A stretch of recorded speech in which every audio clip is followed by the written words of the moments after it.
Quiapo, July 11, 1/3. Nakita ni Mando si Marites sa labas at inaya niya itong maupo upang sila ay makapag-usap. At binilhan niya si Marites ng tubig at pinainom muna. At tinanong niya si Marites kung may nangyari ba. Ang sagot ni Marites, nahihirapan na kong ipaglaban ang pamilya ko. Tapos habang tumatagal, pahirap na ng pahirap ang mga pinaglalaban ko. Ang tanong ni Mando, anong sabi ni Rigor? Gusto mo kausapin ko? Ang sagot ni Marites, wag. Ang totoo, ngayon lang, nagtangka si Rigor na halikan ako. Kasi nga siguro, hindi sila magkasundo ng kabit niya. Ngayon sinusuyo niya ako. Kasi magkaaway sila ni Lena. Doon ko naisip, talagang binabaliwala ni Rigor yung lahat ng sakripisyo at pagmamahal na binigay ko.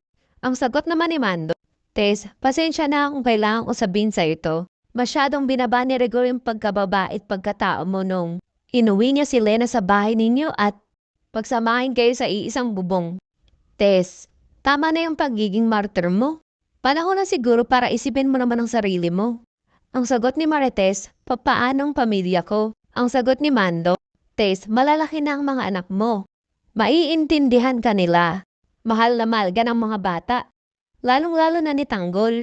Huwag mo sana ubusin ang oras mo sa pagbawi kay Rigor. Hindi ko sinasabing hiwalayan mo siya. Pero sana intindihin mo naman ang sarili mo. Tess, pasensya na. Wala akong nagawa bilang kaibigan mo. Ang sagot ni Marites, wala ka naman dapat ihingi ng tawad. Desisyon yun ni Rigor eh. Tapos siguro dapat ko din sisihin ang sarili ko kasi pumayag ako. Ang sagot ni Mando, Tess, kailangan patawarin mo ang sarili mo. Dahil pumayag ka na mangyari ito sa inyo. Pag nagawa mo yun, babalik ang tiwala mo sa sarili mo. Ang sagot ni Marites, salamat talaga ha. Mando, sige, uuwi na ako, babalik na ako sa bahay. Ang sagot ni Mando, ihahatid na kita.